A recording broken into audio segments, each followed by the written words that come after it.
The yeas are 218, the nays are 214. The motion is adopted. That is Speaker of the House Mike Johnson announcing and gaveling that indeed Trump's big, disgusting tax heist of a bill that I just found out even worse things about this late in the game has passed the House, which means it's about to become law. Trump's going to sign it into law. While I heard Mike Johnson speaking and making that announcement, this was what I wanted to do. That's not how it works. Ms. Stansbury, you're not recognized. Madam Chairwoman, that is not how Ms. Stansbury, you're not recognized. All day, but that's not how Ms. Stansbury, you're not recognized. We're going to get you a Robert's Ms. Rules of Order. Stansbury. That's what but Phil and Mike Johnson was my mood watching this. In response, California Governor Gavin Newsom posted 17 million people just lost health care, 18 million kids just lost school meals, 3 million Americans just lost food assistance, and $3.5 trillion was added to the deficit. That's not even the highest estimate, by the way. All for a tax cut for Trump's billionaire donors, the ultimate betrayal. Trump did it. It happened, and it happened because of Trump. And blame all the Republicans, of course. Of course. But it's strange to think about, but connecting those dots is actually important. A small percentage of Americans, based on polling, even knew that the ripping away of healthcare was a part of this bill. A lot of Americans didn't even know the bill was a thing. So we got to make sure people understand. Before showing you the ending of Hakeem Jeffries' speech, that now is the longest House speech in history, I want to let you know that something I should have been screaming about is that the middle class tax cuts, the stuff that would actually benefit people that we would be for, expire in the next few years. But the tax cuts that benefit the wealthiest Americans, those were made permanent. Think about that. And this bill will add, for any single legislation, the most in any one bill to the debt in the history of the country.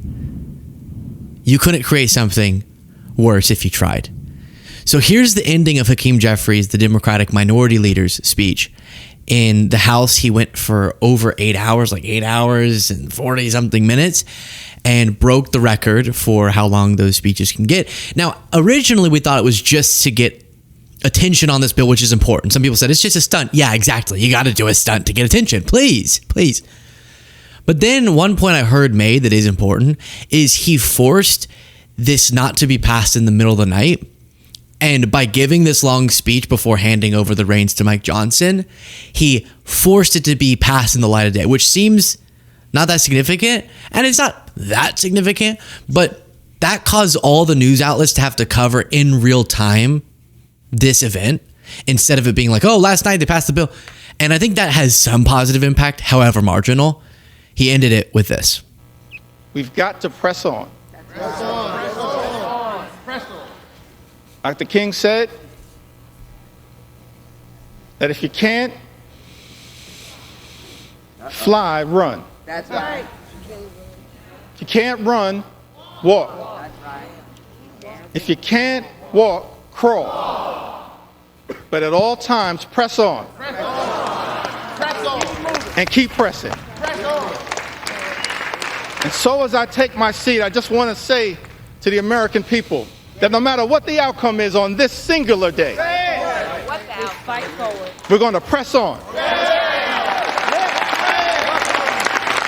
We're going to press on. We're going to press on.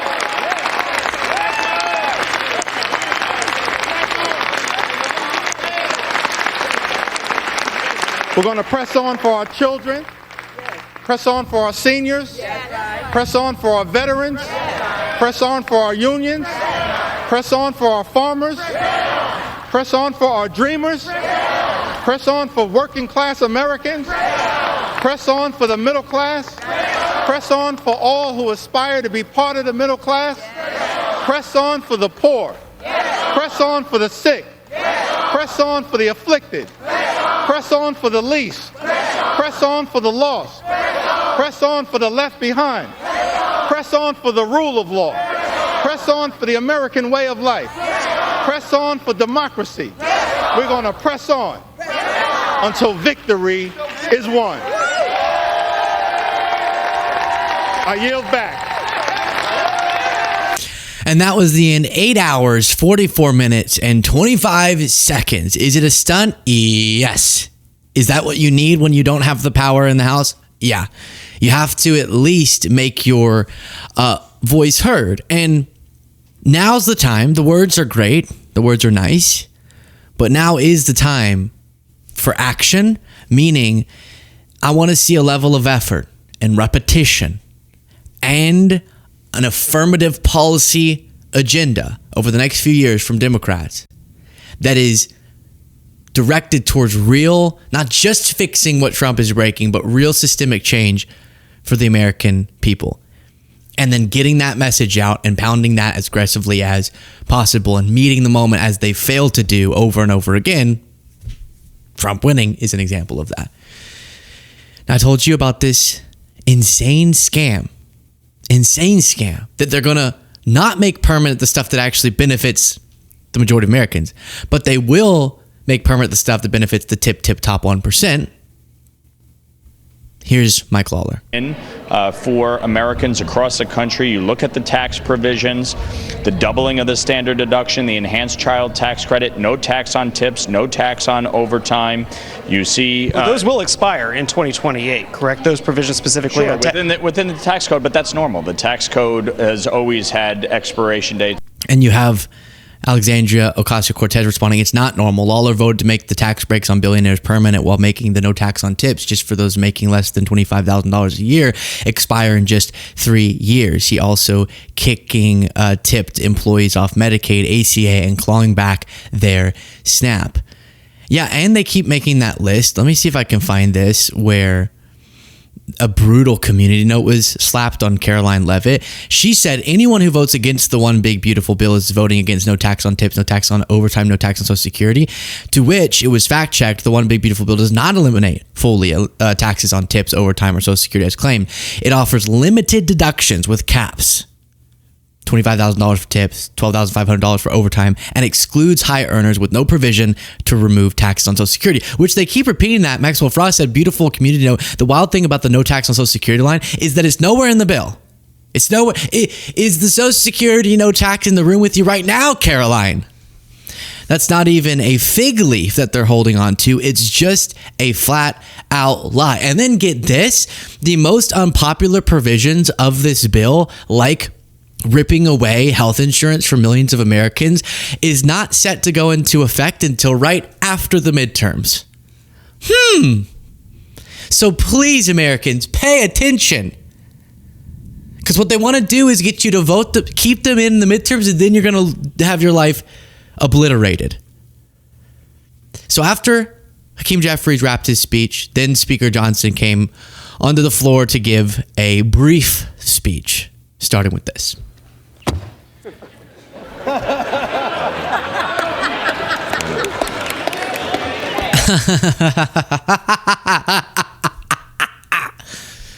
Very giddy as they assault the American people. You know, Ronald Reagan said one time that no speech should be longer than 20 minutes, and unlike the Democrat leader, I'm going to honor my colleague's time and be a little more brief than that, all right? Yeah. Well, as we continue through this, please do click the subscribe button if you appreciate the show. What a time. What a time. Speaking of, look at this. Well, listen to the words he says. Aaron Rupar captioned it, self-awareness level equals 0. The Republican Party stands for law and order, and this is the side that stands with law enforcement, the brave men and women who are on the front line.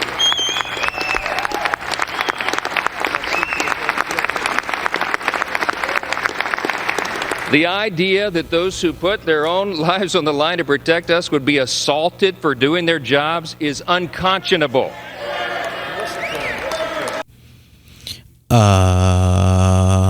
What? Excuse me?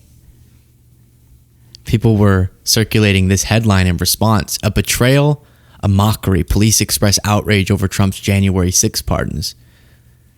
More than 150 officers from the Capitol Police and the DC Police were injured when a pro-Trump mob stormed the Capitol 4 years ago, and Trump pardoned them. Mike Johnson supported that. How do you say that? I don't know. He struggled to say this. Small businesses that want to build and expand new factories, you know what they can do now? They can write off 100% of their investment. That will have us a lot more building. Yeah. What was that? Of their investment. That will have us a lot more building. Absolutely. Well, that's good. Hey, if you're concerned that you will lose your food benefits, that children will not have food support, that you won't have life-saving health care, that your friends won't, that your family won't, don't worry, because that will have us a lot more building. That is a hell of a lot more building. So it's a thought. It's a thought. That's all I'm saying. Then Fox News, speaking of people misspeaking, or this is maybe a little Freudian slip, here's a Fox host saying, hey, Trump, come call in and we can help. We can work together on the coercion. Just now, Trump on Truth Social said the following: for Republicans, this should be an easy yes vote. Ridiculous. Just now, the president is still up. If he's watching, Mr. President, call in. We will do some coercion together. Yes. And that's the whole thing. What? You're not okay. Don't say that. Yeah, you clearly think that. You don't say it. If someone says, you know, do I look fat today? You don't say yes, no matter what's going on. You say, what? What? Right? There's certain things. You look so today. You look so today. I just love the way that you look. That's what you say. Similarly, if you want to overtly do coercion on Trump's behalf to get people to support this bill, you don't say it. Oh, goodness, but thank you for saying it. So how did Trump coerce these Republicans who previously were against the bill because they knew how terrible it was and now are for it? He gave them merch. He would bring people into the Oval Office and they would leave with signed merchandise and photos of the Oval Office. These are pitiful, pitiful people. I told you this bill will add more to the debt than any other legislation in history, if I'm not mistaken. That coming within the context of Trump making promises on the campaign trail like this. The $35 trillion in debt, we're going to pay it off. We're going to get it done fast, too. We're going to pay off our debt. Now he's going to explode it like crazy. There's different estimates. Ron Filipkowski said from the conservative Cato Institute, as written, the bill will add nearly $4 trillion to the debt. Under realistic assumptions about economic growth, congressional extensions of tax giveaways, or delays to spending reform, and the fiscal impact of mass deportations, the bill's cost could soar past $6 trillion. Put bluntly, the Senate's mega bill is a fiscal disaster. This is the conservative Cato Institute. It violates the House's fiscal framework and speeds the nation toward crisis. All of that because they just would not cut out the tax cuts for the rich. They actually made those ones permanent, but not the ones that maybe could help you. And we looked over and over again at the combined effect of this, which is a theft, a heist of wealth from the bottom, handing to the top. And we're already seeing the outcome of it. Just an expectation, Matt McDermott said Curtis is a small town of 900 people in rural southwest Nebraska. The Curtis Medical Center announced yesterday it is closing after more than 30 years. It is the only healthcare provider in the community. They blame Trump's Medicaid cuts. He's already been cutting off health funding, we've seen, but now there's just no way they can survive. And someone attached a screenshot showing how much this community voted for Trump. 87%, a plus 74-point district for Trump. 12% voted for Kamala. 58 people, 58 lonely people voted for Kamala. And that is not to say, I want all people. Do what? We want kids to suffer because their community? No, of course not. It's to say that Trump does not care about you, even when you vote for him. He does not care about you. Scott Besson thinks that Trump is the most sophisticated thinker on the economy ever, though. The president is the most economically sophisticated president. Why does he always look 3 seconds? Wait, when you're falling asleep and you like start having a half dream, but then kind of like the TV plays something loud and you kind of wake up and you're like, whoa, I can never remember the moment I fell asleep. That moment you fall asleep is what he always looks like. He always looks like he's like halfway into a dream where a noise is being interluded into the dream. That's always Scott Besson's vibe, sorry. The president is the most economically sophisticated president, certainly for 100 years, perhaps in history. I think crypto's got a great future. I think it really does.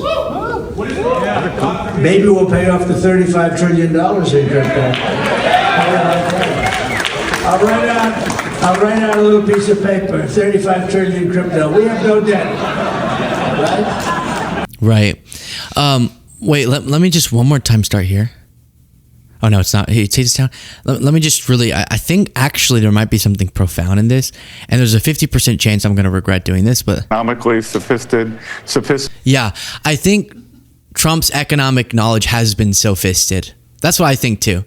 I think he had economic knowledge and then it was sophisticated to the point where it was unrecognizable. And now he's moronic.